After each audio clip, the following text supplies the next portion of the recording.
Sickers and Price for Thursday, October 9th, 2025. Presentation of Bet365. We're coming to you from the Pacific Toyota Dealer Studio here at the historic Wall Center. Visit shoptoyota.ca or your local Pacific Toyota dealer. Matt Sickers alongside Blake Price, four-time Juno Award winner Mike Rogerson, hitting switches, conducting things alongside interns Graziella Cruz Flores and Elijah Ford. Pleased to have them aboard here from BCIT. Big, exciting day. I mean, you're doing your internship.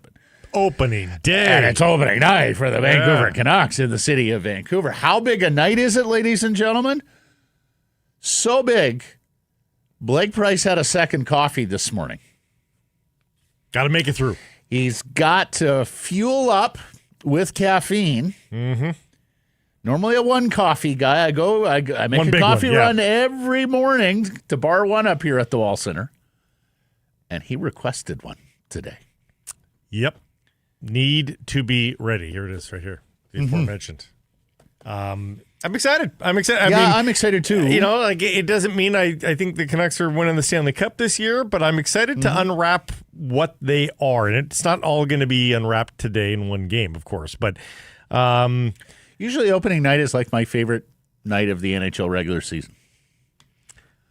Yeah, I'm not sure I'm ever as excited or anticipating a game as much as opening night. Yeah. Now, if you've got a cracker story, like a banger storyline in an individual game, okay, maybe that rises to the level. But opening night is usually the game I watch the most intensely, the most intently, with the most sort of glee as we get going and eventually drop And I the think puck. it's set up really nicely for the Canucks here tonight in that I think they get a Flames team that's not fat and happy. They're 1-0, but they got 2 points in a tough place to play, their rivals' arena. You know, there might be a bit of a letdown after they get in really late after being at Edmonton, and, you know, it's a terrible airport location for them. Who knows how much sleep they ultimately get in quality of. They might get caught flat-footed by a Canuck team that you would hope, Matt, gets shot out of a cannon. They're not the most skilled team in the NHL. We've chronicled that.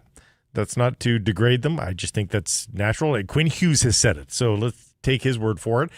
But they can work harder than everybody. That's up to them, right? They can work harder than everybody else that they face. And if they do that tonight, I think they get a victory. I think they have more skill than the Calgary Flames. And if they outwork them and get some goaltending, I think the victory is there. They are a better team than the Calgary Flames on paper. Of course, we don't play the games on paper. They've yet to do that. Be a slower game, I think. Ice is faster. You see what I deal with? Science. Well, Such a smart I'm a ass. student of science. The Redwoods Golf Course poll question moving right along here. No time for that on opening night.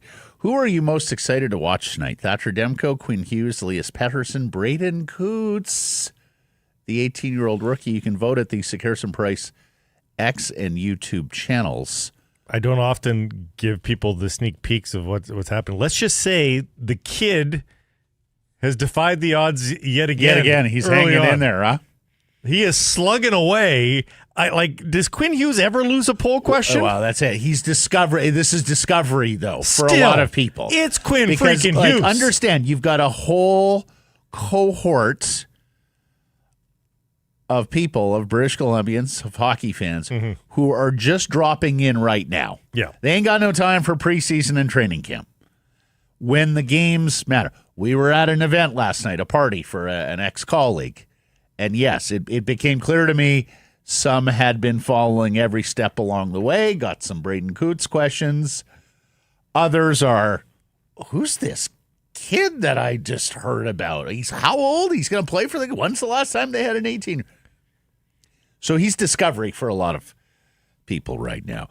We put this list together because, well, needless to say, Elias Pettersson and Thatcher Demko are trying to rebound from seasons that did not go as they anticipated last year.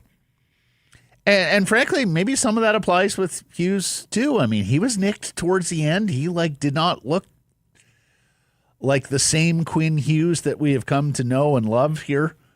A guy who's worth the price of admission on most evenings. Well, those are 3 trophy contenders. And then Braeden Cootes. Mm-hmm. Important pieces. Sorry, Elias is a trophy contender? Yeah. For what? Selke, for sure. No. Yeah. He is? No, he's not. Why not? Well, first of all, I guess a little more wide open this year with Alexander Barkov missing most of the year. What's his highest ever finish? 8th? That was 6, but and he's not killing penalties, or is we'll not see. A primary guy. We'll see.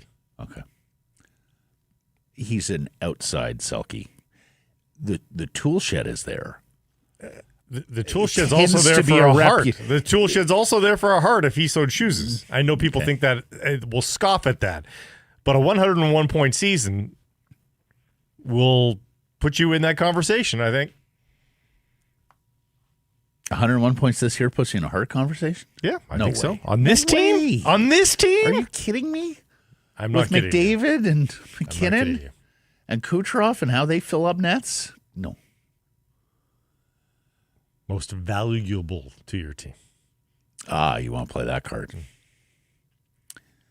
I voted Pettersson. I voted Pettersson because it starts now, Elias. No more moaning, no more griping, no more impatience, no more scoffing at questions, no more bad body language, no more half efforts, half measures, no more lack of confidence with the puck, shooting the puck, and of course, no more dressing room antagonist in JT Miller. It's go time for the $11.6 million guy. I don't think the market has a ton of patience for him, given the last year and a half have been well below his potential. So 13 extra pounds and everybody talking about how this is going to be the bounce back revenge tour. Let's see it tonight. I voted EP40. Graciela, by the way, our intern, pointed out that she saw a photo of, I believe, Pettersson and Hughes. Smiling away. Body language is great right now. Oh, we've talked about it. The vibe has been outstanding from the moment they gathered at training camp in Penticton. And full credit to Adam Foote and his coaching staff. I think, they had to move past last year and create a different environment, and it sounds like and it feels like from the outside looking in that that's already been achieved, or that's at the very least moving in the right direction. Our poll question wording is, who are you excited to watch, right? I'm not excited to watch Elias Pettersson. I am scared to watch Elias Pettersson. So I'm not going to vote. I'm legitimately nervous on behalf of the Vancouver Canucks as to what he's going to put up. So it's not that. If I'm staying true to the question, who am I excited to watch? It is and shall always be Quinn Hughes, because it is magic whenever he touches the ice. So I look forward to that. Oh, yeah, that's the stock end. Yeah, it's shocky, but it's the truth as well. I looked at it more in the vein of this game, like the gravitas, the importance, the backdrop of this game.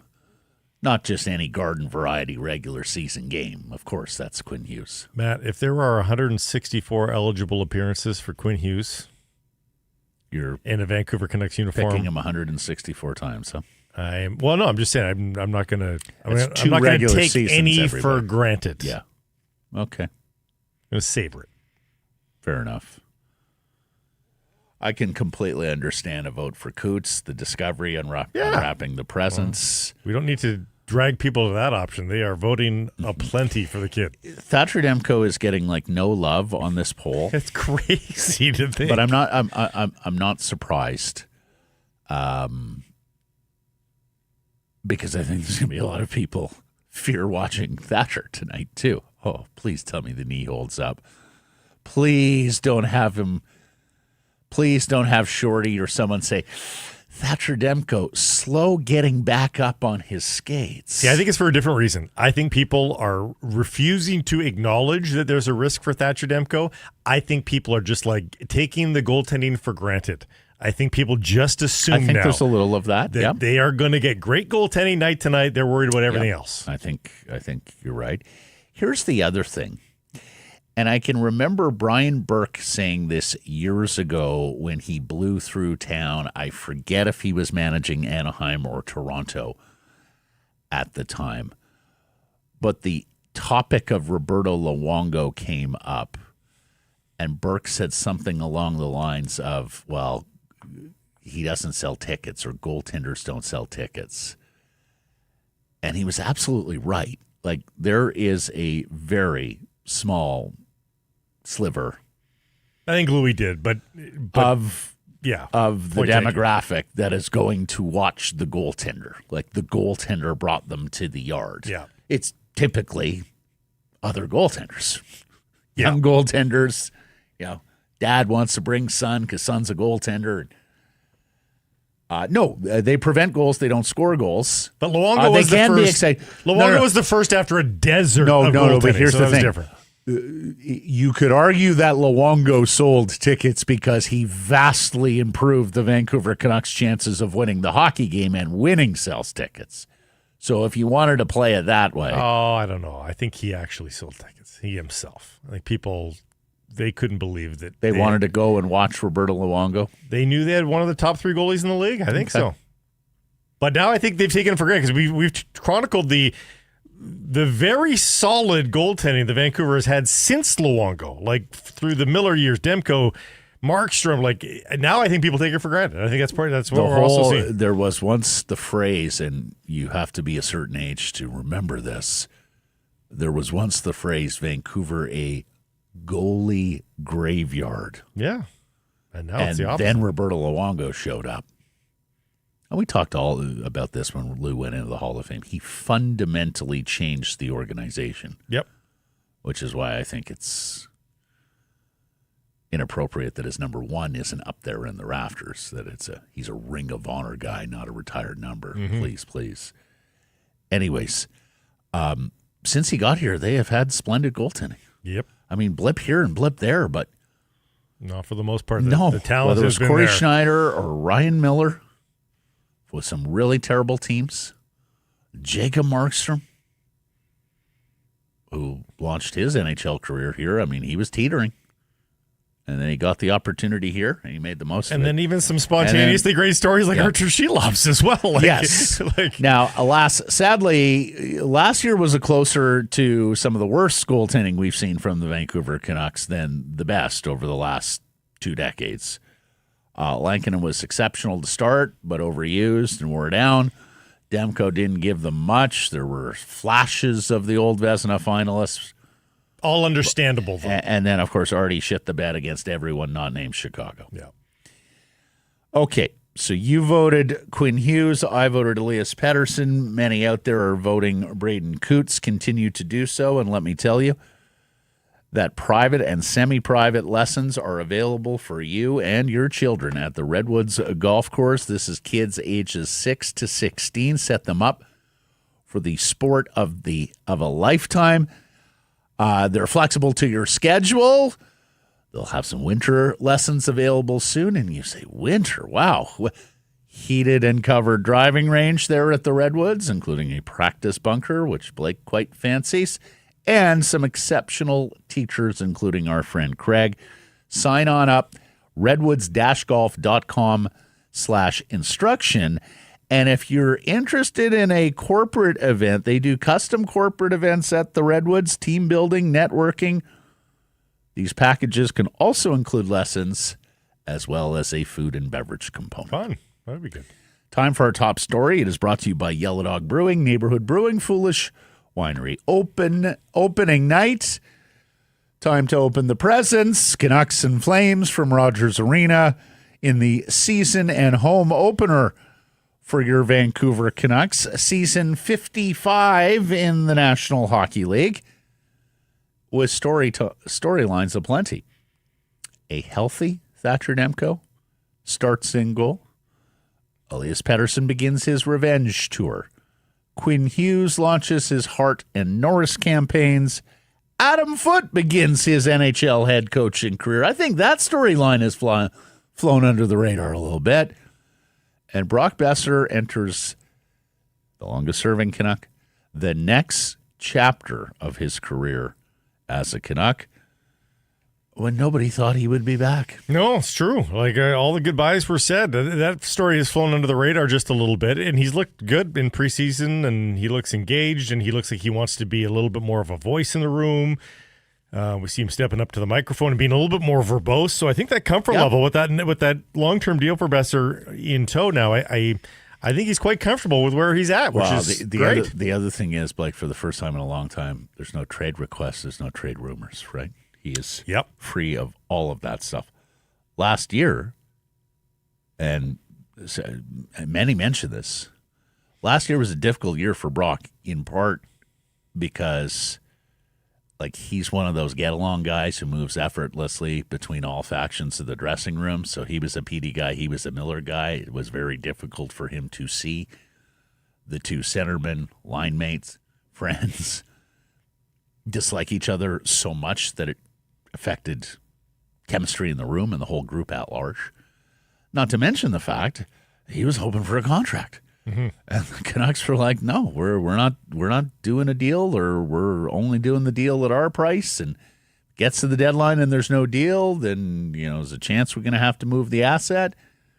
And then, of course, Frankie wanted his playoff gates, so Alvin didn't trade him. But there was a lot going on for Boeser last year. You can see that the monkey is off his back and that he's a freer, less bothered player.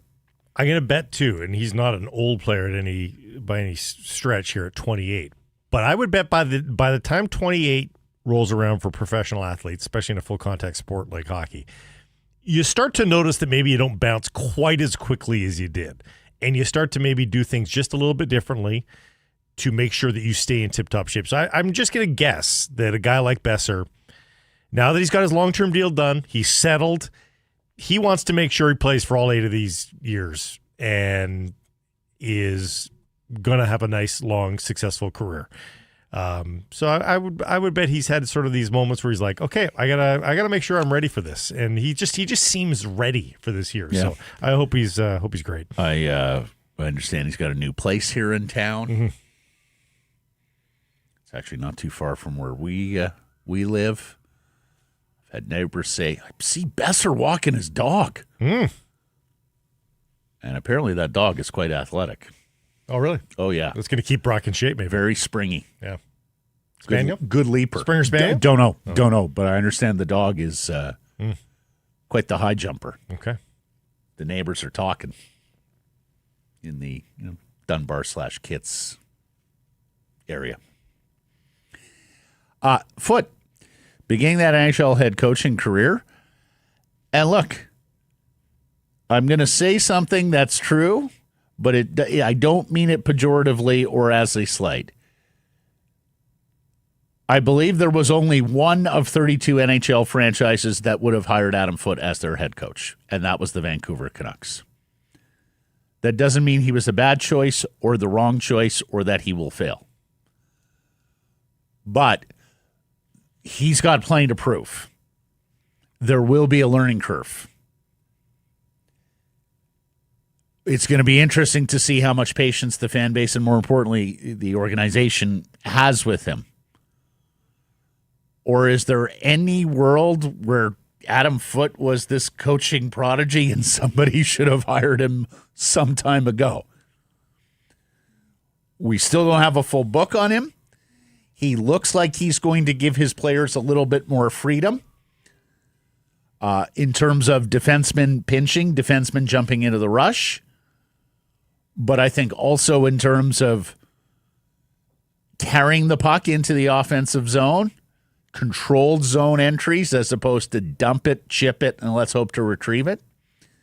So we'll see where Foote goes in that regard stylistically. He has talked about wanting to have an adaptable team that is able to match up against a power team, match up against a speed team, match up against a offensive team or a defensive club. So, plenty to learn about Adam Foote here. He'll coach his first National Hockey League game as a head coach tonight. A lot of teams, by the way, have made the courage of conviction hires for head coaches recently. You look around, like Dan Muse was not in competition in Pittsburgh. I don't think Ryan Huska was in competition in Calgary. Teams know their guys, and if they feel like they're capable, and I'll be honest, I was pretty skeptical about the Adam Foote appointment when it was announced. I'm getting less skeptical by the day. But, of course, now the reviews really count. So it's been great to review his training camp and preseason, but this is where we really start to pay attention. Pretty much every year we talk about Quinn Hughes as a Norris Trophy candidate and, quite frankly, a Hart Trophy candidate as well with each passing year, especially with the criteria that Blake has already referenced, which is the actual criteria of the Hart Trophy award, even if writers don't often abide by it, but adjudged most valuable to his team. Who could be more valuable than Quinn Hughes? Prove us wrong, but yeah. So we'll see if he can put another trophy in the case. Elias and the Revenge Tour. And I know some fans are like, why are they saying revenge? He used that word in Swedish, in a Swedish language interview this past summer. After a year and a half of underwhelming play, poor play, including in the first year, this $11.6 million contract extension he signed and began last year. I don't think people should get too sensitive about the Revenge Tour thing. Just lean into it. It's fun. He wants to be better this year. That's all that it's about. So plenty of storylines with a team that is looking to get back to the playoffs under the mantra, and Mike, let's put this up again, all together, all in. And, well, I sure hope they're together. I sure hope that first part is accurate because last year it was anything but, right? They were a fractured, broken dressing room with a fractured, broken star centerman. And the metric of what that's worth in the win column, it's going to be very, very interesting. Again, it's not a clean comparison because it's a roster of 10 different skaters from one opening night to the other. But still intrigued by what this addition by subtraction question mark means for this team. I thought Irf made a fantastic point yesterday when he was on the show, Irf Gafar of Rinkwide, when he said there isn't a single player in the NHL that's under more pressure than Petey. It's probably true. I can't I'd think have of to do one. a more forensic review, but yeah, it's certainly he'd be at the top of the list, near the top of the list. So integral. You could argue a guy who hit the motherlode payday, like Kirill Kaprizov or Mitch Marner in Vegas, but they don't get the media pressure. Yeah, though. exactly. Vegas, there's no pressure. No. Minnesota, it's a little more, but come on.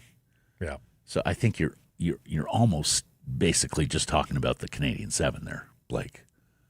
Yeah. And I'm not sure there is a player with more. Austin Matthews has got some pressure, I think. It was a non-Austin Matthews season in the center of the universe with all that. So I think he's got some, but I still don't think the circumstances are as grave for him as they are for Elias Pettersson. He's talking about Besser, who seems a little more stately in that room thus far this year, and here's a great example. He was asked about Pettersson bouncing back. Here's Brock.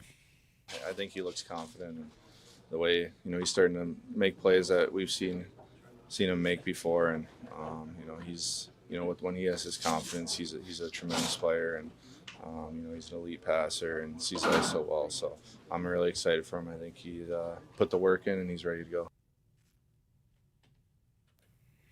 Put the work in. But also speaking of,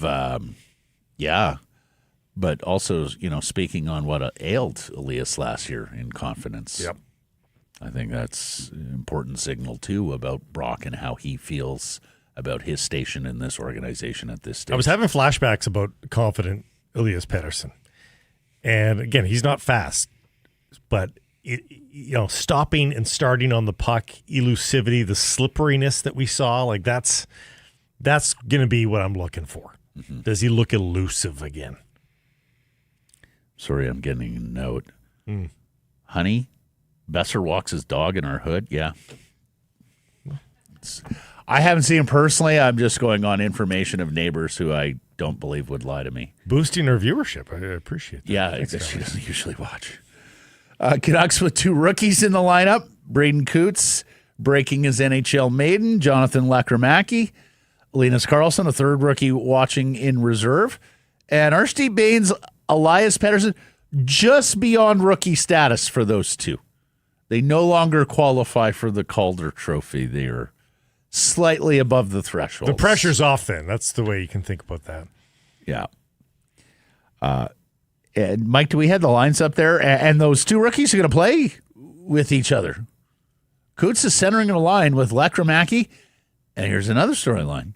Evander Kane, the homecoming for one of the NHL's premier power forwards over the last decade and a half. Yeah, he's a little bit older now. No, he's probably not the same player he was at his height, but he is going to be important in terms of replacing some of the goals that have left the Canucks lineup because he is the only NHL veteran that they brought in this summer.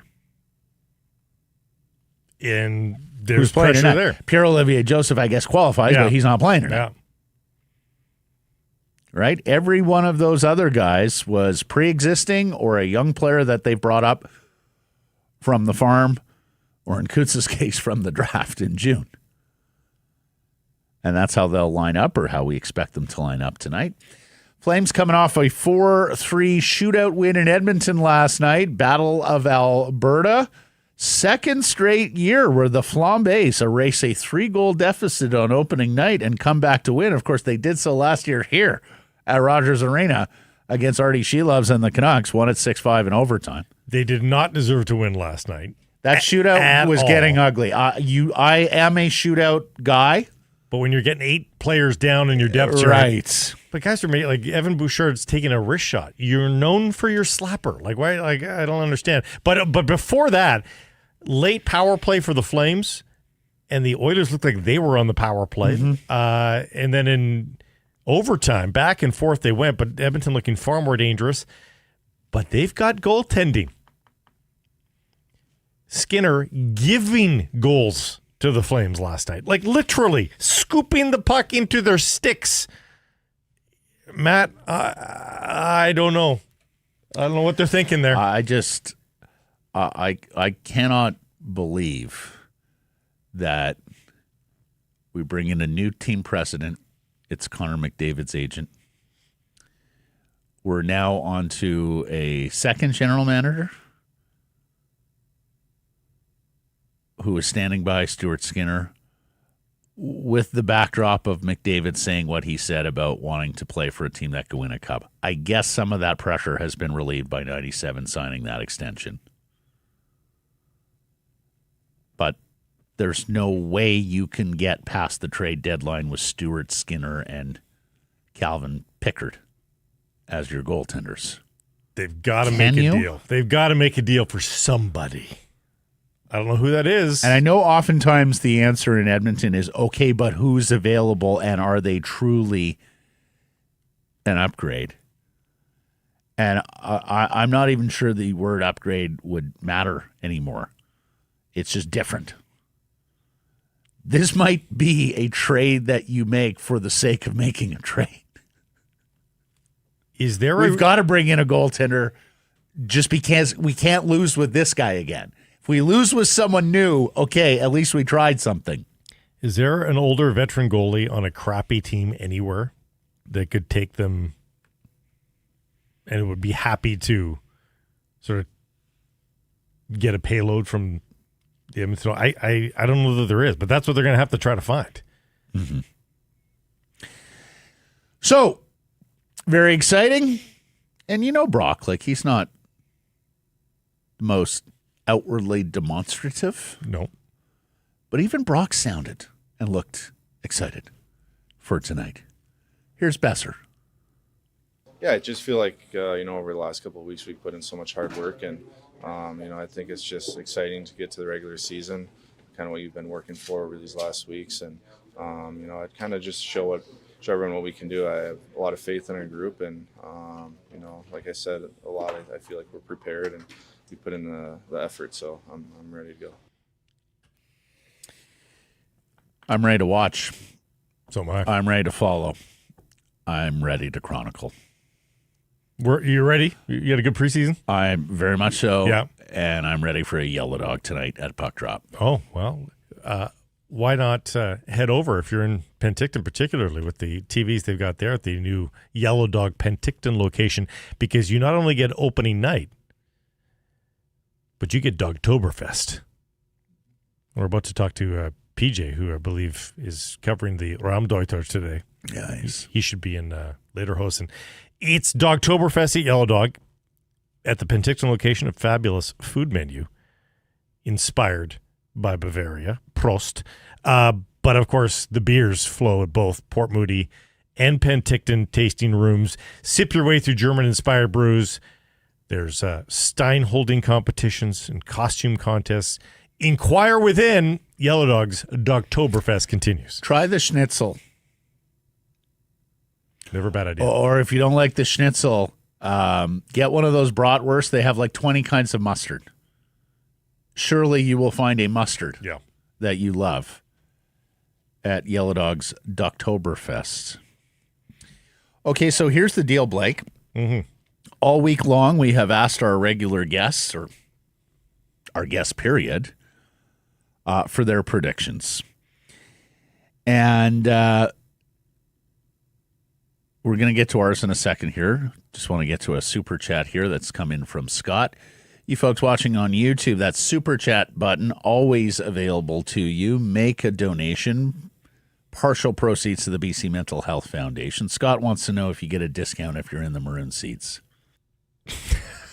You would feel shortchanged, wouldn't you? Rob Williams was talking about that the other day, saying, yes, they are going to do something for the fans in the maroon seats. Oh, they are. Okay. That is nice. I sure hope so. Goodwill hasn't been something the Vancouver Canucks Sports Entertainment has understood. No.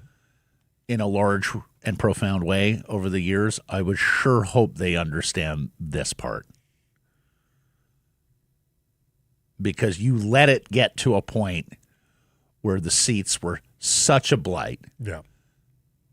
Such an area of embarrassment and such a talking point in the community that when you replaced the seats and you went with black everywhere, cheers from far and wide. But you did sort of need to get that done by opening night. Renovations never finish on time. Yeah. So we'll get to our predictions here, and Mike's going to put together a fun little graphic with what everybody said points-wise and standings-wise. And I will start this off by saying, and regular audience members will know this, I typically like to see where everyone's gone and then go somewhat off the board just for the sake of being different. I don't tend to take these too seriously. I do sometimes like to test myself in terms of what kind of argument can you make on either side of the ledger. I didn't do that this year. I was thinking of going over 100 points, and then Rob Williams went with the 100 points on Tuesday, and I'm like, okay, so the happy end, the positive glass half full end of the spectrum is taken. So I started looking at the other side of things. Oh, it's possible they'd be like a mid-80s point team. And then I just started looking at this Western Conference, but mostly the Pacific Division, and I went, I just can't get there, honestly, intellectually. So I'll start with the concerns. Center depth, goal scoring, penalty killing, conference. We all know what a long-term injury to EP40 or Filipino would mean. And it's compounded by the concerns about just sheer performance down the middle, even if they are healthy. Petey needs to bounce back. Hedl needs to step up and become a 2C. Ratu needs to establish himself as an every-night NHLer. Bluger needs to maintain as a defensive piece. Those are big asks, especially the first three. And if the Canucks weren't as strong as they are in other areas of the team, this alone would have me picking them to miss the playoffs. Goal scoring. 41 goals came out of the lineup with JT Miller, Pius Suter, and Dakota Joshua. Not a huge total. I think you'd argue that two of those guys really underachieved last year. One probably overachieved, Suter. That's not a huge total. And that is a total that should be covered off by Revenge PD, better year for Besser, the newcomers. You sure hope Kiefer Sherwood can get to that 18-19 mark again. And, of course, when we talk newcomers, most prominently Evander Kane. And we talked about X-Factors yesterday, and I think there was absolutely a case to construct for Evander Kane. But this still doesn't strike me as an explosive offense, and I am worried about the Canucks being too easy to match up against with Petey DeBrusk and Besser loaded up on that top line. It could be a one-line team. And I also wonder about the power play. Will it suffer from replacing Miller with Kane? JT was double-digit goals on the power play in the 2 seasons prior to last when he slumped to 2. So mitigated but not eliminated as a concern. PK was exceptional last year, but that was with Suter and Danton Heinen playing prominent roles. Blueger's missing near term. Others are learning on the fly, like Ratu and Bains. I wouldn't be surprised if they struggle in that area early on. I think they're going to need their goaltender to be their best penalty killer on a lot of nights early. And then lastly, conference.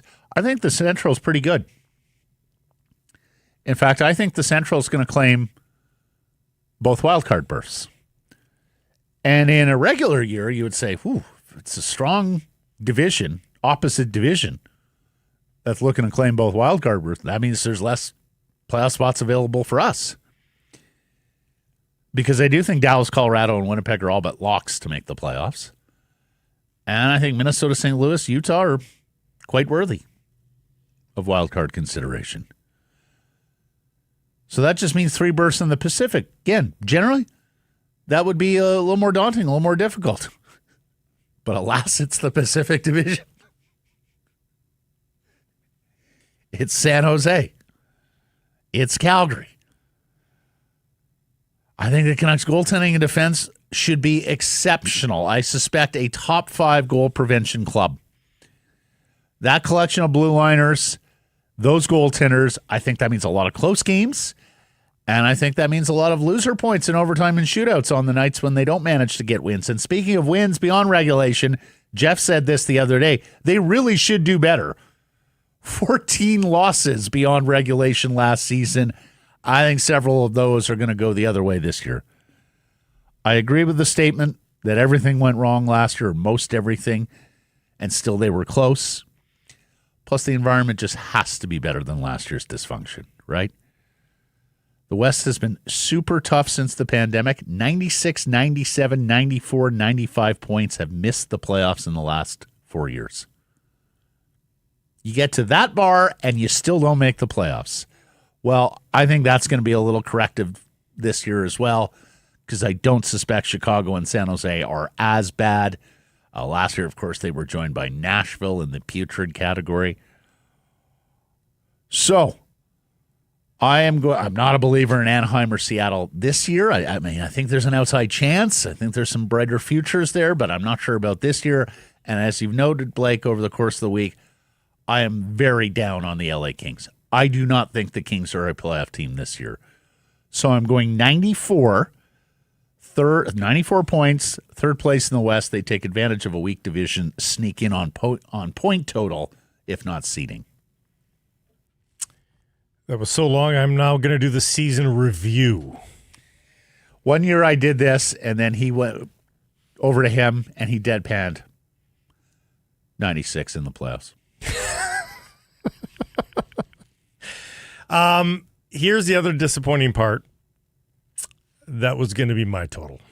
Oh, that sucks. You got to change. I'm going to change. Okay. So here was my debate.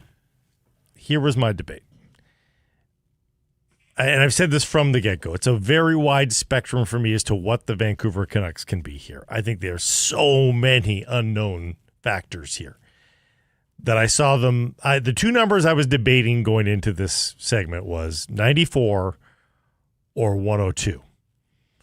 So which direction am I going to go to? And the reason I ultimately felt like I was going to lean in the 94 direction is the goal scoring is such a concern. The experience on the forward lines is such a concern for me that, not that they can't do it, because I think that they can, But we're hedging here. You're looking for evidence, and they don't have it. Can they surprise us? Can they do it? Yes, they can. But I don't have evidence of that right now. And I'm going to lean on the evidence of 6-7 guys in the lineup that don't have 50 games of NHL experience. There's no evidence that they can do it yet. So if I'm forced to make an analytical prediction here, I'm going to say until you show me that you can do it, you can't. Ooh. So 94 points seem pretty tantalizing. But for the sake of not being boring. Because you were never being boring. No. The defense, I think, is so good, so deep, despite some of the youth back there, that I think they have guys hitting way above their weight class. I think offense from the defense can improve this year and can mitigate some of the lack of offense straight away from the forwards per se. And I think some of those forwards that don't have bottom line right now can perhaps be propped up by fabulous outlet passes. I think the breakaway pass you saw from Quinn Hughes to Brock Besser, I could equally see that from Mancini to Sherwood. So I think that helps the offense in a lot of ways. And you know what? Here's the other thing, and this is highly unanalytical, if that's a word. They're due for planets to align again. With everything going so poorly, I think 23-24 was partly earned. I don't think that was necessarily planets aligning. I think it was a very good team on paper ultimately. I think that was a lot earned. This will require some luck this year. The resumes are not there that they can just flat out say, oh, they earn 102 points. They're going to need some luck there. And part of what you talked about, shootout and overtime points, will be part of that. Have that coin toss go in their direction. 14 more points, maybe, than they deserve it rather than the other way around. So let's go 102. Oh, my.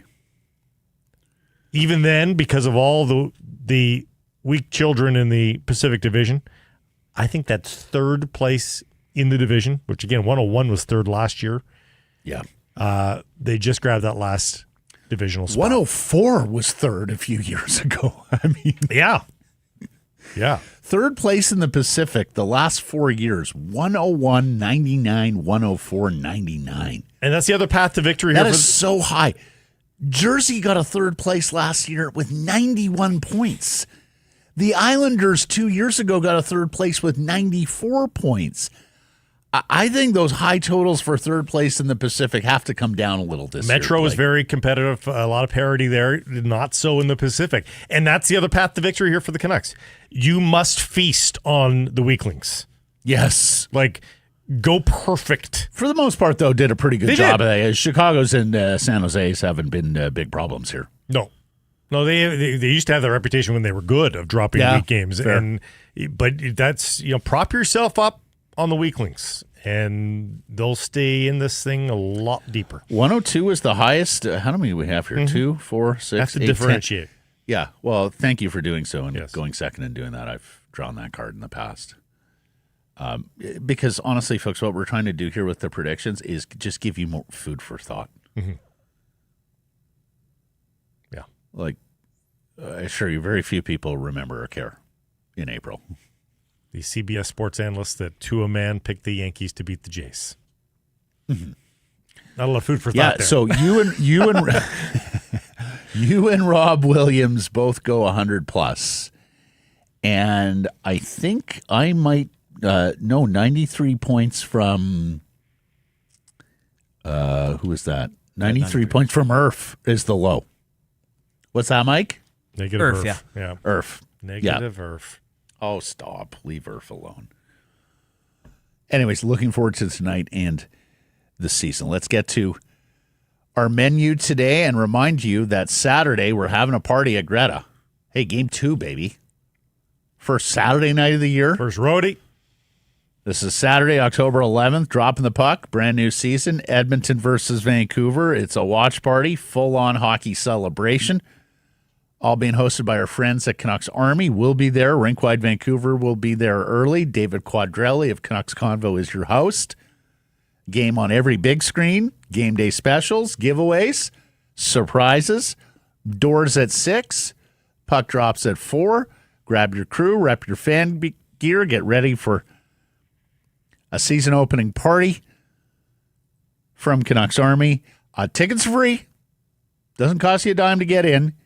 Just please register at nationgear.ca. We will speak to Patrick Johnston today of the Province and Postmedia. Patrick actually a very busy day, pulling double duty. He's covering some Caps. He's covering the Vancouver Canucks as well. So looking forward to that. And Harman Dial of Canucks Conversation in the Athletic also going to join us later in the show. We'll talk about that famous Blue Jays victory last night, off to the ALCS, plus the Seattle Mariners who are trying to do the same, the All-BC ALCS. One win away. Plus, we'll get to some Caps talk as well as they go into their penultimate game of the MLS regular season, with it staring them right in the face. Get a result this weekend, your first place in the West, and you control your own destiny. Even a draw. To be the top team in the West. Yep. And get that play-in winner, right? Mm-hmm. There's an advantage to getting the play-in winner, right? Because the play-in winner has to play the Wednesday, and then they're at your crib for game one.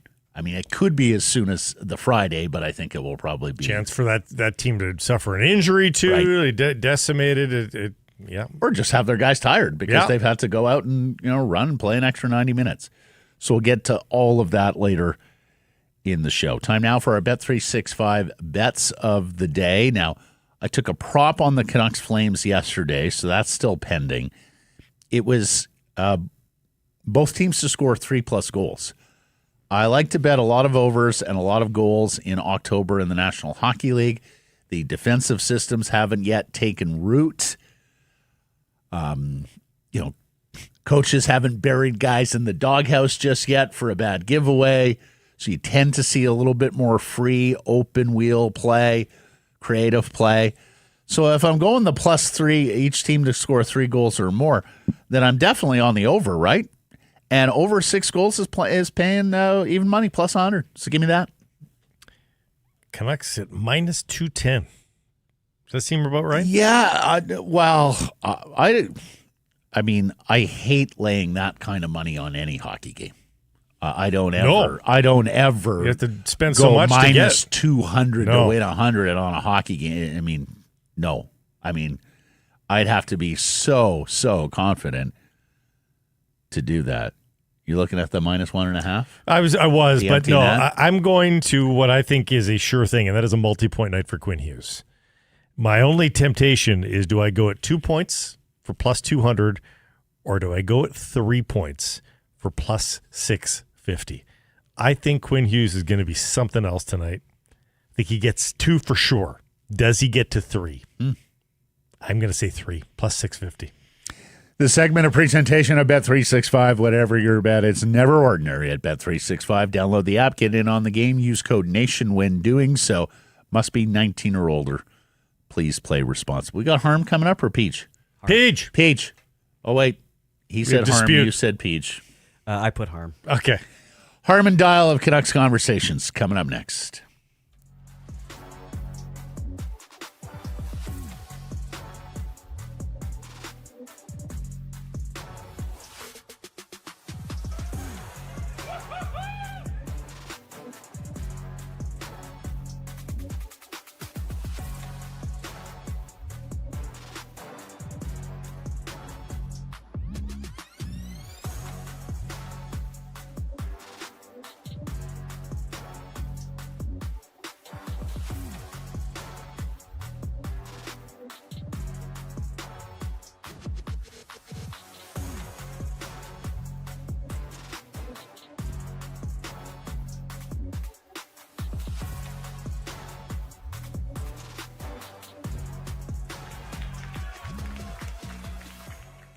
It's Harrison Price from the Historic Wall Center. And this segment brought to you by the fine folks at your Pacific Toyota dealers. And in particular, they want to tell you about the new Toyota Prius plug-in hybrid.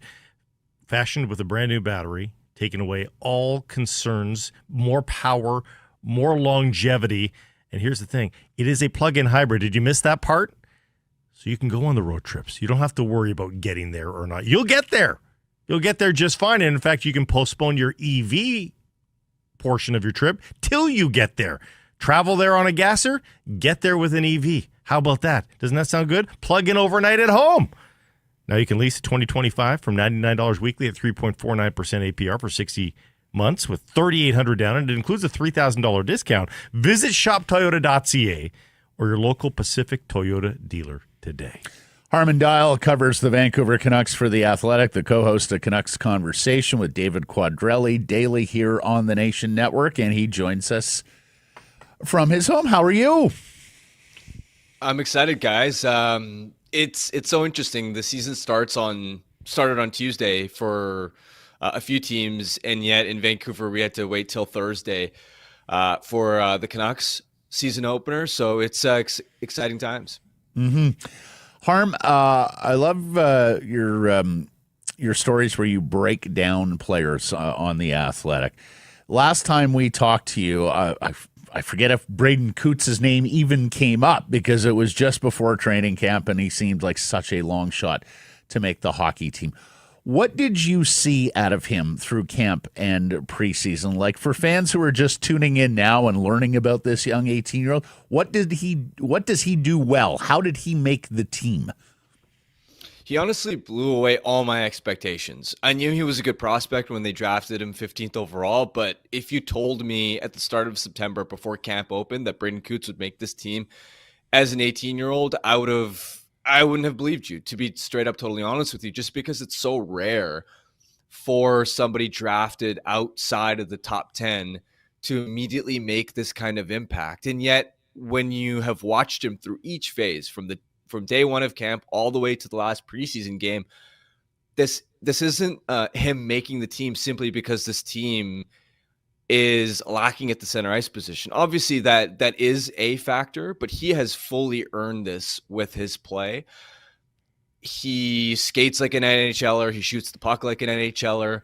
And most impressively, his IQ is wise beyond his years. It's so mature at both ends of the rink where you can trust him to be in the right spots defensively.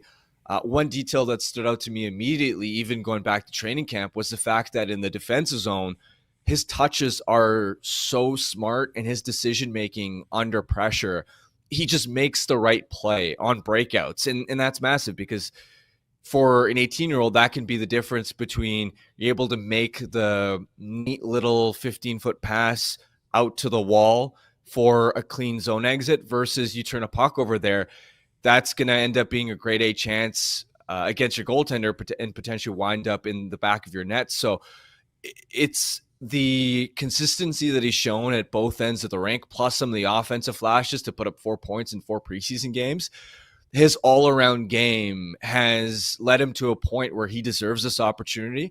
Now, will he actually stick in the NHL beyond the 9 games potentially, where you'd have to burn the first year of his entry-level contract? That's an entirely different question, because when the regular season starts, it's a totally different game in terms of the stakes, the intensity. The vets are getting going, and you also have to be mindful of what's best for his long-term development to ensure that he's able to grow his offensive game. And you also get into the debate of, yes, he can survive at the NHL level, but is it best for him to survive at the NHL level or dominate junior?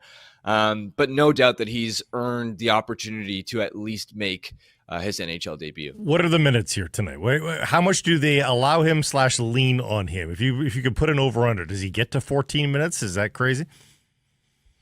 I think it's dependent on his play. Everything this organization has said about Braeden Cootes is sort of taking things day by day. And in the case of his debut, you're taking it shift by shift because you don't know what you're going to get.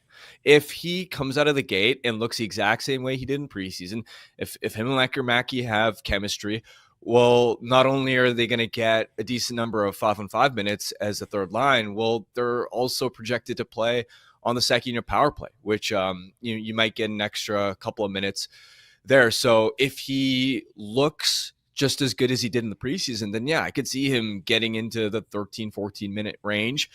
On the other hand, if there are some learning moments, which wouldn't be worrying or concerning, obviously, because it's the first time he's stepping on NHL ice for a regular season game, well, then especially if you're in a situation where you go up a goal in the third period. Sometimes coaches like to shorten their bench, and could you then end up closer to the 10-11 minute mark? That wouldn't be entirely surprising, because you look around the league at when 18 and 19-year-olds make the NHL.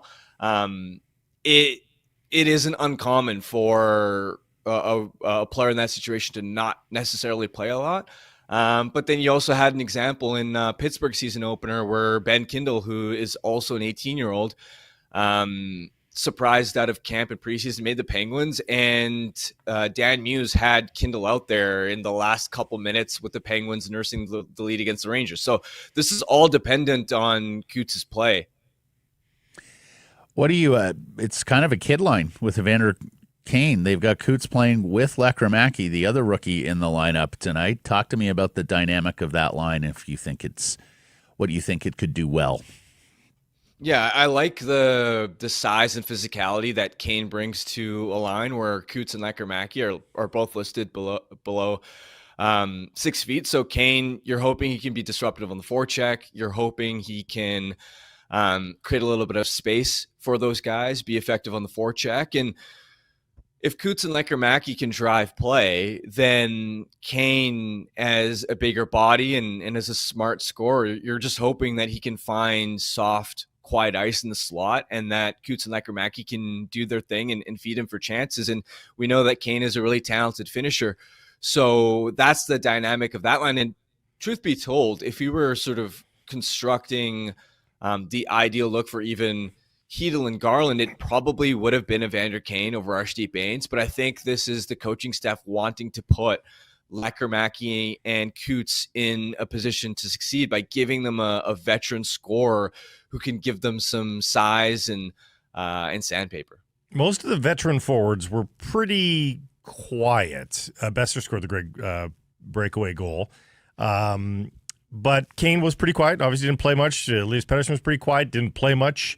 DeBrusk, pretty quiet, didn't play much. But do you think they've got that switch that they can flick and ramp up that intensity at the drop of a hat here for the opener? I'm not too worried about vets' performances in general in the preseason. I remember Connor Garland's first training camp in preseason as Vancouver Canuck. Expectations were so high.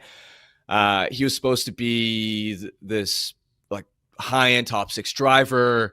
He really struggled in preseason. Really struggled to make any kind of impact. People were starting to become a little bit worried.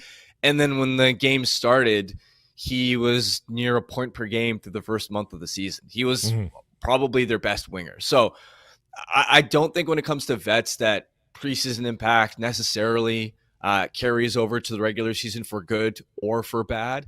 And yeah, I'm not too worried about the top forwards. For me, preseason is more for evaluating the guys that are on the fringes of making the roster, because those are the players that actually have stakes on the line and are going the hardest. Are you ready to judge Elias Pettersson after tonight? Now that it's a real battle, do we get to judge him tonight? 100%. These are the games that count.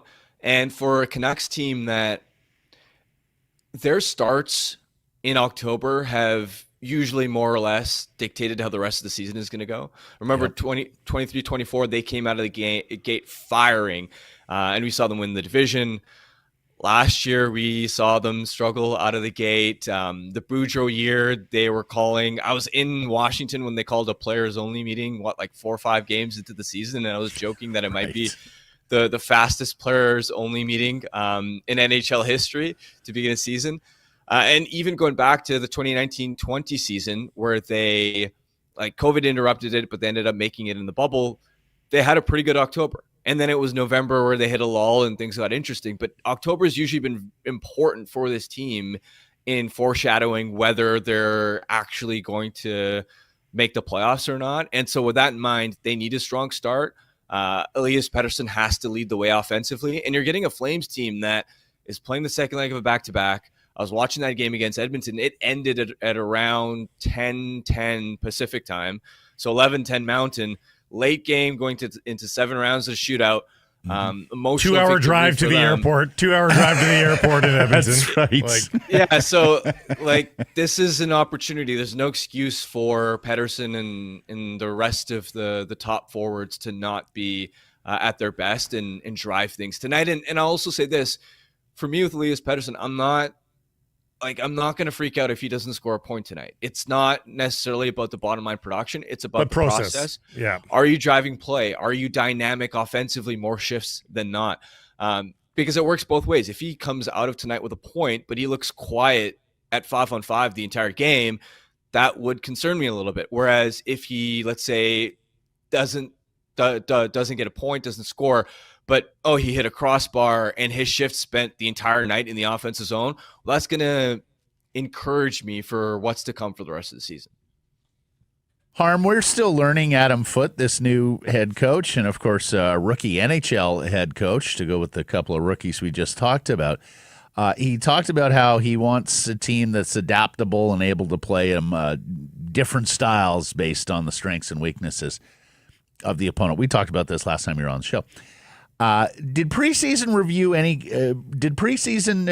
any kind of clues in terms of how the Vancouver Canucks are going to play this year, and any kind of differences to what we saw under Rick Tocchet?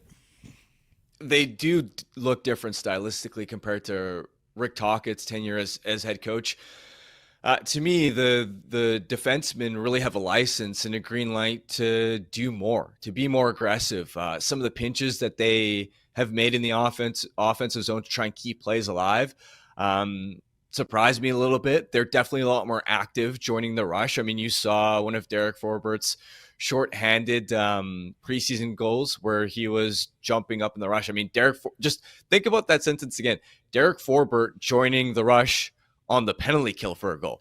Like, that kind of speaks volumes, where they want that decor to be involved and not just sort of play a supporting role. And I think part of that is because Adam Foote recognizes that the blue line is the strength of this team compared to the forward group, which doesn't have as much talent. And so I think it's going to be a little bit more wide open both ways, where we saw them look quicker and more dynamic in transition offensively, but we also saw them give up a fair number of rush chances. And that's where the Canucks were able to limit the damage, because Demko and Lankinen were pretty solid in the preseason, and so was Nikita Tolopilo for that matter. But that's different than Rick Tocchet's ideal sort of style of play, where it's no rush chances either way. So I think it's going to be a little bit more high event, a little bit quicker, a little bit more aggressive. And to me, I think it'll be more entertaining hockey, but whether or not it actually leads to better on-ice results, I think a lot of that is going to be contingent on the caliber of goaltending this team receives. Because if they do get top 5, top 10 goaltending in this league, well, then I feel comfortable that, all right, they might give up more defensively, but I don't think it's necessarily going to do a lot more damage in terms of goals against. Yeah, I sure hope they're more entertaining. Well, is there a planets aligning scenario for you? A non-zero chance here that they score more goals than we expect? Not top 5, but is there a chance that they actually surprise us, or at least 14th in offense? Is that possible? It's possible. I think a lot of it will come down to the first unit power play as well. That's been an area where, when they had JT and they had Bo Horvat, that power play more often than not was really good. And there were some years where they were near the top of the league. They since then haven't found the perfect mix. I think they don't quite have the right fourth forward yet. But when I look at Lekkerimaki having the preseason that he had, I really want to see him get an opportunity on the first unit if Evander Kane doesn't immediately click. And if Lekkerimaki can be the answer there, and your power play is top 10 in the NHL, especially assuming Elias Pettersson bounce back, well, then with the productive above average power play, then I think there is a world where they can be around league average offensively, which, if you're also getting above average goaltending and above average defensive play, would be enough to make the playoffs. If 1 year, $1.5 million, do you have Jack Roslovic envy for the Vancouver Canucks? He could have helped. I think you also have to weigh it against, and this is where some of the rules around the new CBA changes and not being able to, like what Vancouver did to accrue cap space and build compared to their starting point last year was sending guys the paper transactions, where, okay, if on a Friday, Archie Bains and I guess this example doesn't quite work anymore because they require waivers to be sent down, but they're waivers exempt guys. They would send down for a day and build that cap space on that off day that they weren't playing, and then call them back up to Vancouver on the game day. And that allowed them to by the time they got to last year's deadline, and they didn't use the cap space, but they had a fair chunk of that room that they had accrued. With some of the rule changes around that, like it's harder to build mid-season cap space, and the situation the Canucks are in right now, if they have a good season, they're going to want to add, maybe if it's not a top 6 center, at least a middle 6 one. A bigger fish than Roslovic. Exactly. And right now, on paper, to begin the season, they don't have a lot of cap space. Yeah. And Roslovic at 1.5, it's 1.5 isn't a huge number, but it's still above the number that you could, let's say, bury in the AHL if you had to. It's above the 1 million mark. And yep. I wonder if that was part of the equation, was we might have designs on taking bigger swings mid-season, and does signing Roslovic, even at a 1.5 figure, hinder our ability to potentially make those kinds of moves. All right, Harm, we've arrived at the moment of truth. What says you in terms of the Vancouver Canucks this season? How many points, and where do you see them finishing in the Pacific or Western Conference? This one's really interesting. I think internally I've had this debate throughout camp and preseason, where one day I'll wake up and say, I think the Canucks are a playoff team. The next day I'll wake up and I'll say, I don't know. I think they might miss out. And I think the reason I've been conflicted and torn, there are a couple of them. First of all, I think the West is 10 teams deep in terms of teams that I look at and go, playoff caliber on paper. And the second and the more interesting one is if you could assure me that the Western Conference would have an even playing field injuries wise, then I look at this Canucks team on paper and say, if you can give me 45 healthy games of Thatcher Demko and 70 healthy games of Filipino, then that ticks a couple of the most important question marks I have with this team. And I do believe this is a playoff team. But it's that injury uncertainty. Like, that's why I keep flip-flopping back and forth, because if they're healthy, then I like this team's chances of having good goaltending. And Hedl hitting the 70-game mark, I would be fine enough with a 1-2 punch of Pettersson Hedl, because I think Hedl has the talent to be a serviceable low-end second-line centerman. And if that center depth is the weakest part of your team, then I think it's fine enough to make the playoffs, given how good your back end is. But I just don't know how confident I feel about Thatcher Demko being able to stay healthy for a full season. When you think back to last year, he came back from the popliteus injury. He got hurt another couple of times after that. And he was fortunate where those didn't sideline him for too long. But with how explosive his game can sometimes be, just exploding in and out of RVH, can his body actually hold up? Like, I don't know. Either way, same thing with Filipino. You're one bad hit to Filipino away from an 18-year-old Braeden Cootes being your second line center. Oh man, Teddy Bluger or Ratu being your second line center. That could be potentially disastrous. So where art thou, Pius Suter? As I mentioned earlier, I have the same torments that Harman's had going through all this, and I do very hung up on that center depth. But go ahead, sir. So because the season hasn't started yet, and optimism and the vibes are going right, I'll say yes, they do make it. They're a 95-point team. They're 8th in the West. However, don't say I was wrong if Demko or Hedl get hurt, because that throws everything out the window. You are appropriately qualified. Yes. That's my biggest worry with this team, is whether those two can stay healthy. Asterisk is noted. Footnotes Yeah, 1 through 11 are absolutely. in. Yep, check the bibliography. Exactly. Harman, marvelous stuff. Thank you for the time. You have a fantastic season here with David Quadrelli on Canucks Convo. Looking forward to reading your work in The Athletic. Appreciate this, my friend. Cheers, guys. Enjoy the season opener.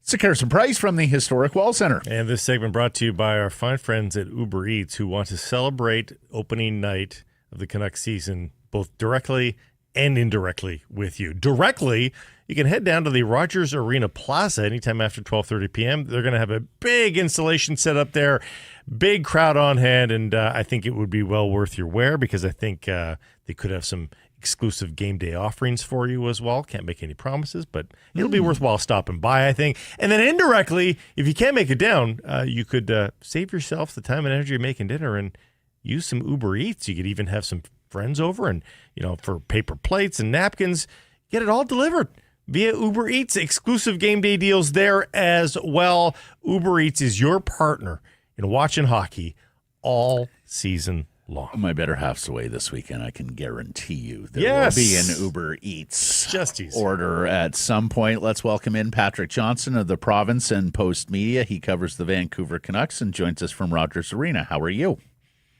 I'm good. Actually, no, I'm at the National Soccer Development Center, as people. Oh, Yes. The other red-hot team. I'll put myself Yes. on errors and omissions. Thomas sounds like- Muller. Are you exploring the sounds like space some- with the Ramditer? Yes. Yeah, someone yeah, sounds exactly. like he's getting Lots set up. to interview Thomas Muller. He's Yeah. a big deal too. Yes. Let's keep it Canucks though here to start Yeah, on absolutely. opening night against the Calgary Flames at Rogers Arena. I'm every year on this week I do a bunch of interviews, typically from outlets that don't cover the Canucks on day-to-day basis or just Yes. noting opening day, opening week. And they ask me about the mood and expectations in the marketplace with Canucks fans. So I put that to you, Peach. What are you sensing out there? Well, perfect question, given that we've started a new newsletter at work and I had to write something about this. First of all, my first thought was actually thinking about the mood in the room. And, it's that perpetual hope springs eternal. They haven't lost yet, that kind of thing. But, every year the players are excited and they're pumped and there's a reason why, right? Like it's the freshness of the season and obviously the turnover in the lineup. And of course we know they don't want to talk about last year, but the ability to move on from last year, right? Like that's such a big thing. And then just looking at growth. And I think they are energized by the fact that Elias Pettersson has shown up in looking new and bigger and strong and all that. Like everyone, there's that sort of broad-based buy-in that perhaps they struggled to have last year. There's that. And then, I think people that they like the idea of the new guy. Obviously Braeden Cootes is a great story. Lekkerimaki have seen such a strong preseason. All the stuff that does matter to the sort of fan psyche, right? What's new? Is the new thing actually any good? I think it's there.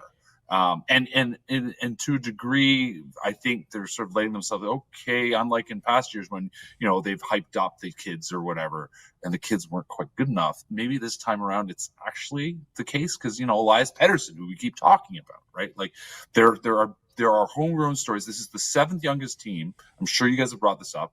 This is the 7th youngest team in the NHL in the roster. And I haven't actually done the math, but you take Tyler Myers out of that equation, and that becomes a way younger squad. Like Myers is pulling that up. So this is and the core, like they're Pettersson and Hughes are still in their mid 20s, right? Like they're in their peak, and you've got these interesting young players coming in. The narrative anyway for this team kind of out of nowhere because we were so focused on how badly things went last year and the question of would Pettersson, and still the question is, can Pettersson get it done? Absolutely. But to me, it's just been so interesting how we suddenly have realized, wait, this is a youth movement team, and it kind of legitimately is for once. And I think people are picking up on that. Yeah, and that's what makes, if they achieve something decent this year, make the playoffs, that's actually that says something well about the future, doesn't it? That they might be able to grow into it. A big part of that is going to be the performance of the 2 superstar players that need to bounce back. Let me ask you this little conundrum. if you can only have one bounce back, if you can either have a 90-point season from Pettersson or Thatcher Demko leading the league in goals saved above expected, which would you choose if the other guy's merely average? So one of them is average, the other one reaches that. Who's more important to have the bounce back season?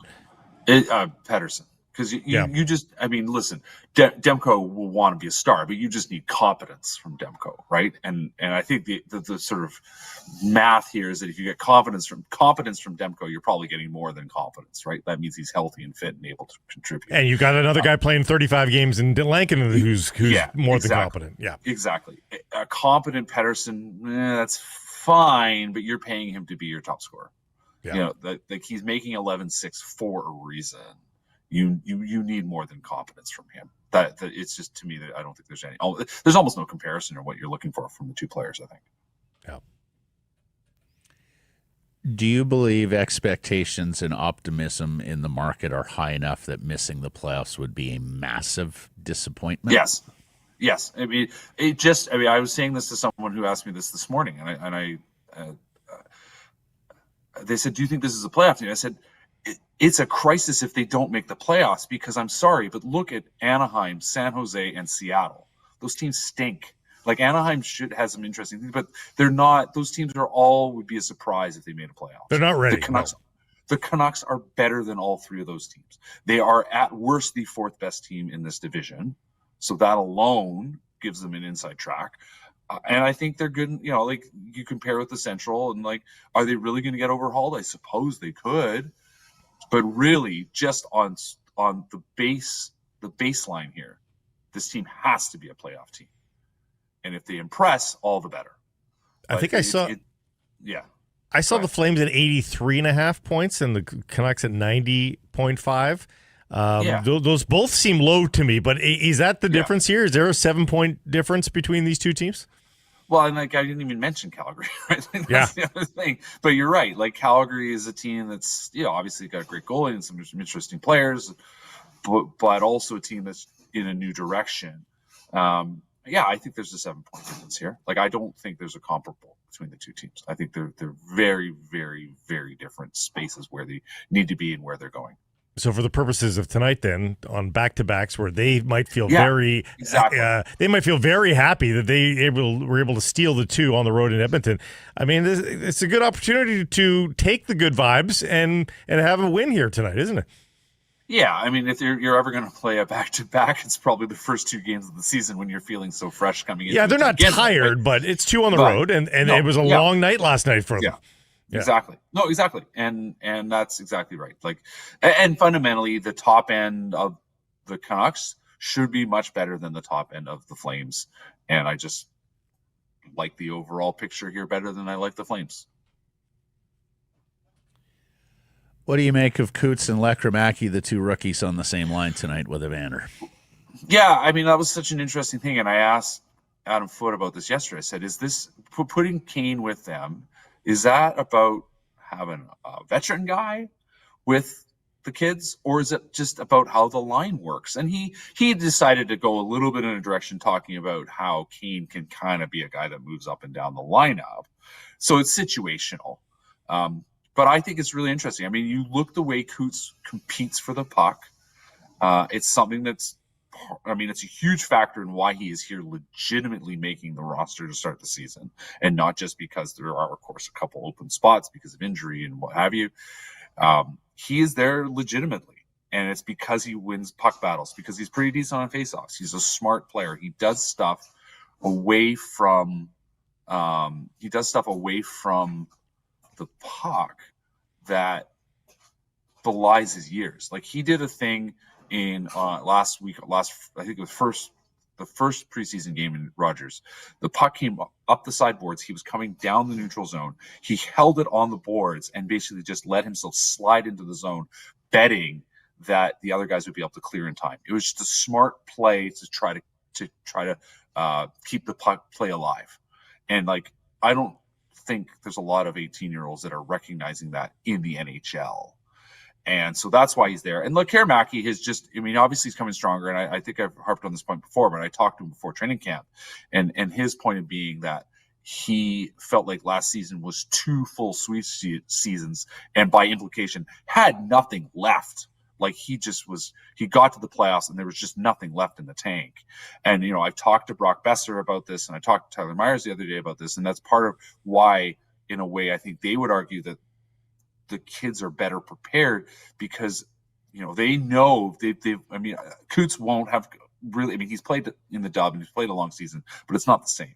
It's the learning how first you have to come in supremely physically prepared to try to beat the lack of recovery time that is inherent to the NHL season. You're trying to beat that as long as possible. At a certain point, you start losing that game.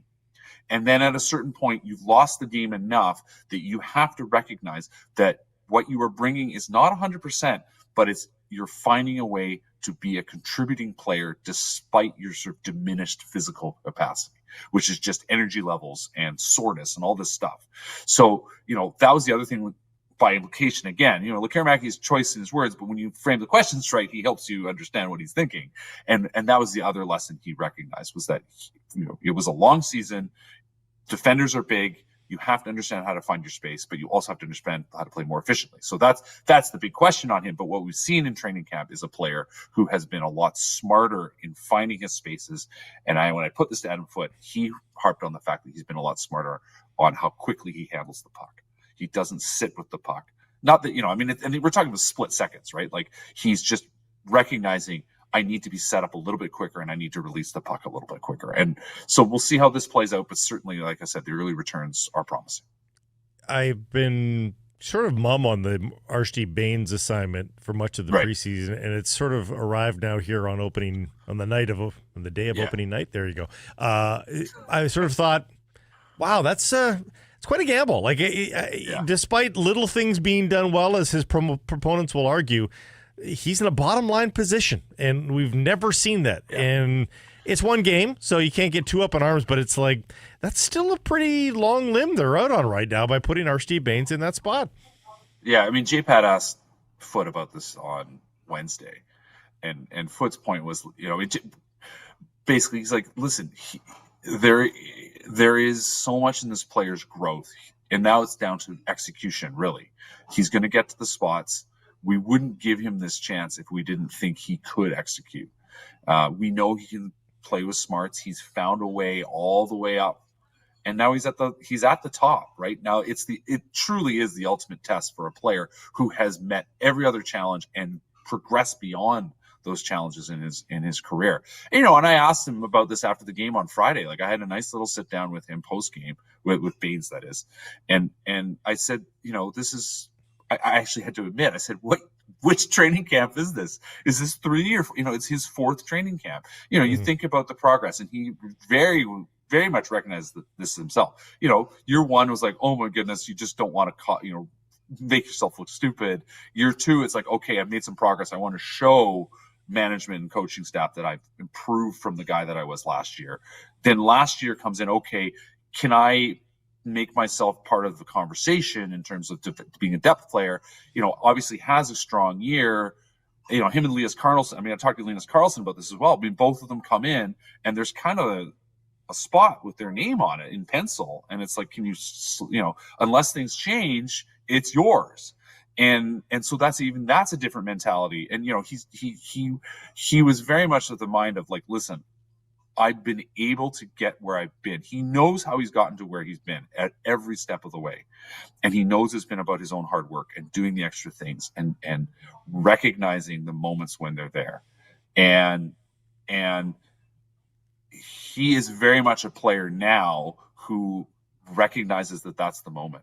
So we'll see, right? Like it's the Alex Burrows story, right? Nobody thought Alex Burrows could be a top line winger until Alex Burrows proved he could be a top line winger. I'm not saying Archie Bains is going to be Alex Burrows, but that is the storyline if it works out.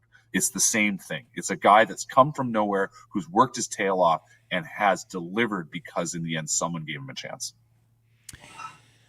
3 of the top 6 penalty killing forwards, 4 of the top 8, 5 of the top 10 from last year gone, as that unit rose all the way to 3rd in the National Hockey League. And then tonight, with no Teddy Bluger, Kiefer Sherwood, Drew O'Connor, no natural centerman on your first group, Atu Ratu and Arshdeep Bains, who have not done much penalty killing at all in the National Hockey League. I am legitimately concerned for that group, despite the progress they made last season. Can you tell me I'm wrong?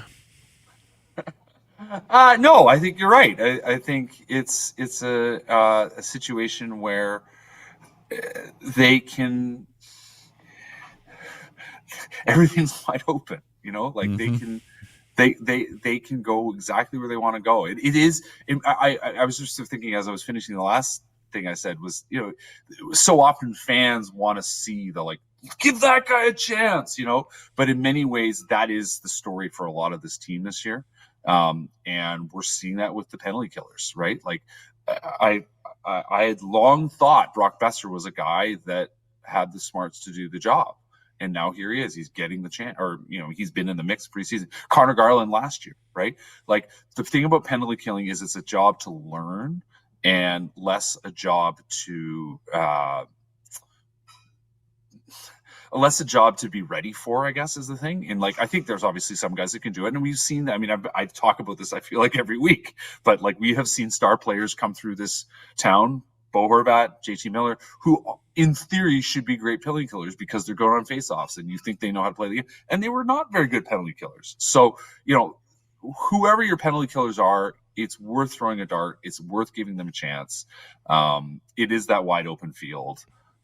Do I think Archie Bains is going to do well? Sure. Does he have a better chance of being a better penalty killer than being a second-line winger? I think that's also probably the case. Oh, he has to. Right. For me, he has to be a penalty killer going forward in the National Hockey League, or else I'm not sure he's a National Hockey League player, unless somehow there's way more offense in there than what we've seen in the NHL to date. Okay, moment of truth. What is your prediction for points this season and division/conference finish? I think this is a 97-point team.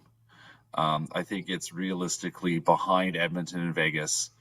LA, I think, is ahead of them too. I think it's fourth place in the division. And I do. That said, though, I think they could pull an upset in the first round. I think so it's a wild card. It's a wild card team. Yeah. Did I cover all the bases? Did I get everything right? I think so. We're ready to roll. And we're spent. Thank you, Patrick. Enjoy the game tonight. Until next week. See ya. Sekeres and Price from the Historic Wall Center, built by Arbor Lee. Cheer louder when you're rested. Book your staycation here at the Wall, just minutes from the stadium and arena. Unlock that Sekeres and Price rate. Perks. Call 604-331-1000. Some blackout date supply based on availability.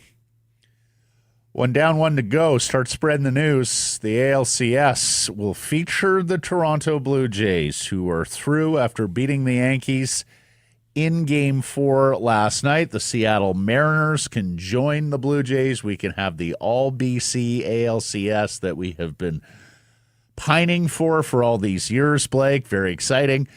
5-2, the Jays win. They take the series 3-1. They celebrate at Yankee freaking Stadium. The full group photo on the mound. Loved it. In an empty Yankee Stadium. No, the intriguing thing is it wasn't empty. Visual. There were still sporadic Yankee fans that were just unable to move and probably wanted to wait out traffic a little bit, but he could paralyzed with disappointments. I'll say this. Good on them for not allowing it to get to Game 5. I'll give them a lot of credit for that. That said, in the same breath, I think I can say they don't like to make things easy and safe. A lot of runners aboard in almost every inning.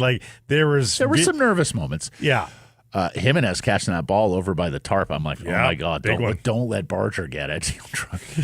Well, I was like, that's got to be the shortstop's play. Barger did get one earlier in the game. We saw Barger drop one like that yesterday. But even yesterday, he had to range again at the last second. Wind blows, as we know there. Yeah. Did it with small ball offensively, which is really more their thing than all the home runs we were seeing in the first few games. Yeah. 3 singles, a sac fly provide the runs. And that bullpen game worked out swimmingly, just like we predicted yesterday, right, Price? It's easy. Yeah.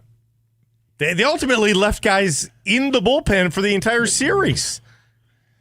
We never saw a rule. 8 pitchers last night, just 12 base runners, just 2 extra base hits for the Yankees. They were stymied. Sir Anthony Dominguez with the win. Jeff Hoffman getting the save. Was nervous. It always is. With always is. Yeah. But a great final at bat, By the way, Sir Anthony, that's like one of the most stylish names out there. Right? Oh, yeah. Nah, he really should be dressed as a pirate. Yeah. I mean, let's put an S-E-R in front of Anthony, and then he's Sir Anthony. Yeah. That's pretty good. It's a marvelous name. The Yankees allowed 50 hits in this series. That is the most they've allowed in any 4-game span all season, Blake. There you have it. Pick the wrong time. Vladdy and Ernie Clement each with 9 hits. Ernie freaking Clement. Ernie Clement. Cast off by the Athletics. And Nathan Lucas, too. Like, the role players were big. That's what they do. Yeah. They truly are a team. They get contributions all the way through the lineup. Yeah. Like Miles Straw has made a contribution in this series. Yeah. And now, Game 1 of the ALCS goes Sunday at Rogers Center. do they have Bo Bichette? So Bichette says he's made a lot of progress recently and is optimistic about his chances. He says he does have to progress to a point where he is running faster. Keegan Matheson, the MLB.com reporter for the Blue Jays, watched him working out on the field yesterday prior to batting practice and pregame, and said, yeah, it was light jogging, and you could still see him limping a little bit back to the dugout. So herein lies the question. Do you put Bo Bichette on the ALCS roster if you know he's going to miss at least the 3 or 4 first games? Yes. Like, if he's not available until games 5, 6, or 7, do you put him on the roster? I think the answer is yes. If he's not available for games 1 through 5 and you would only have him games 6 or 7, to me, that's the red line. That's the red line, yeah. Yeah, if it's just like 6 and 7 are the clinching games, right, for somebody. If it's just that, because he won't have any rhythm, you can say, well, that's still great. He can make a difference. Yeah, maybe, but he also will have been gone for 6 weeks at that point. Like, is he game saving you there? I don't know. Yeah. That would be a smack of desperation. Let's throw Daniel Sedin into the playoff series down 3 buzz to LA. Yeah, exactly. I'm thinking he's just a DH. I don't think he actually plays short, does he? Well, I mean, if he's not running. Yeah, I don't like his lateral movement if he's having trouble running. Well, and Harman has a better shortstop anyways. Defensively, sure. Yeah. Mariners took a 3-0 lead into the 5th inning, then all hell broke loose. Tigers scored 3 in the bottom of the 5th. They scored 4 in the next. They battered that M's bullpen. They win 8-3 and force a deciding Game 5 tomorrow at T-Mobile. Tarek Skubal versus George Kirby. Ace versus Ace. This should be fun. Please, Mariners, win this game. We need Blue Jays Mariners in the ALCS. It'll be a lot of fun. I think it could ruin some households, ruin friendships. It's good stuff. It's good stuff. I don't think Farhan Lalji would be my friend over the next week if that was the case. It's best to not respond or instigate. If you get texts from those people that you know are on the other side, and you know what, we shouldn't jinx the Mariners. Let's let them qualify. Then we can address how many friendships will be ruined. Let's just wait. I did instigate Sunday a little. Did you? I had to. Matthew. Well, no, because he will Lalji will out of the blue posts in the summer going after the Blue Jays. Yeah. Like from nowhere, from out of left field. Yeah. I get it too about football versus football. He likes to denigrate the sport of soccer. And but I don't bite. You know, he tries to dangle flashy lures in front. Yeah, I don't bite, but I remember. I file it away. Okay. I take a number, as they would say in hockey. Cubs and Phillies stayed alive yesterday, so 2 NLDS Game 4s today. Dodgers and Brewers still 1 win. Not a lot of people had faith in the Phillies, so good on them. Yeah. TFC could not beat LAFC last night and do the Caps a favor, so LA now 1 point behind Vancouver into third place in the MLS West. Caps into Orlando Saturday for that makeup game.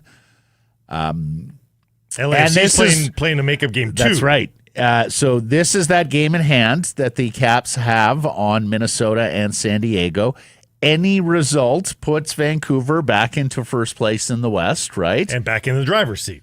Authors of their own finish. Mm-hmm. I mean, on decision day. They're effectively there too. If they win out, they're fine. Yeah, they got it. Michael McCall from AFTN reported Tristan Blackmon was running laps yesterday and moving well. Brace on his right knee. That's super encouraging. Yep. But there's no way he's coming back. No, him and Brian White will not be seen until the playoffs. Okay. They're not going to risk it. Jodrek Pipa fully taking part in training, so it looks like he's coming back. Brian White was working out on the bike in the gym. Yeah. The people question is interesting because, again, important games. You want to finish as high as you can here in the Western Conference. He's so rusty. It's been 2 months since he's played soccer. Mm-hmm. It's early August where he got injured in the Belgian league. So you'd love to give Halbuni and Laborda a rest. You'd love to maybe move Laborda back to left back, or Pupa can play left back as well for that matter. It'll be interesting to see what Jesper Sorensen ultimately decides. Canadian men's national team tomorrow versus Australia in Montreal at Stade Saputo, sold out Stade Saputo.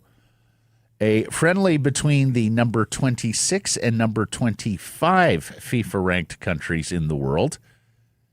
Canada 26. And Canada coming off those 2 wins in Europe over Ireland and Romania last month. No, Wales and Romania.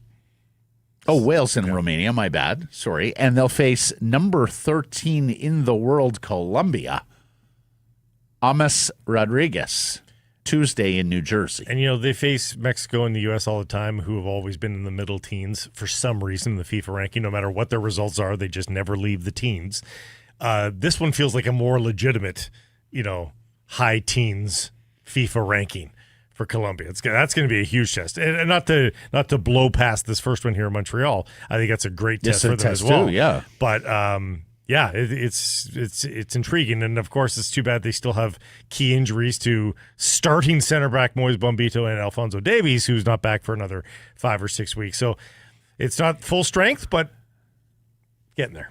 Results of the Redwoods Golf Course poll question from Wednesday. We asked you outside the core players, who is the Canucks X factor this season?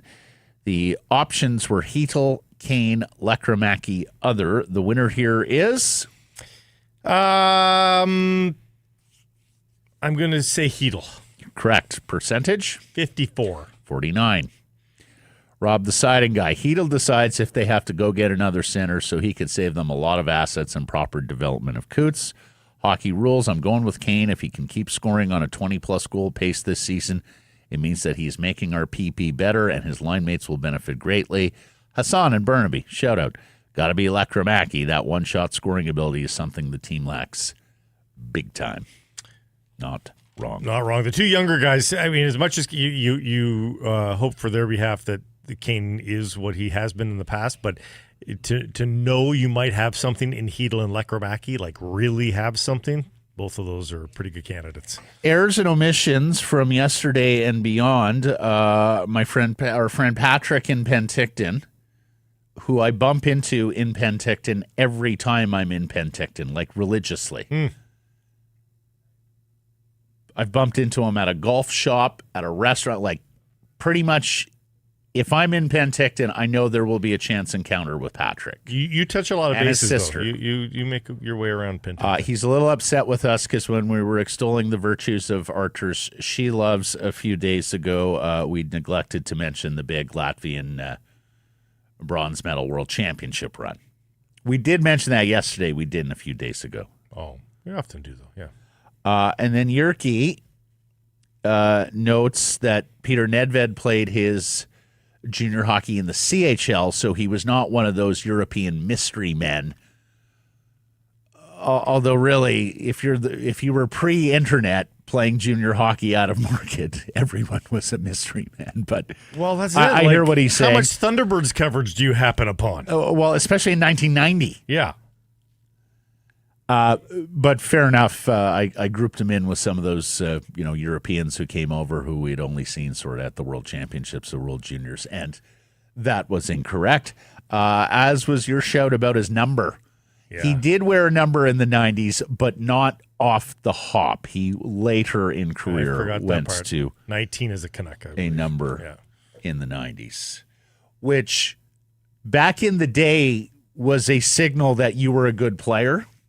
Oh, yeah, but at that point, that was if still you were pretty the early. double number or a number in the 90s, that was like a signal that you were a stud. Me. Yeah.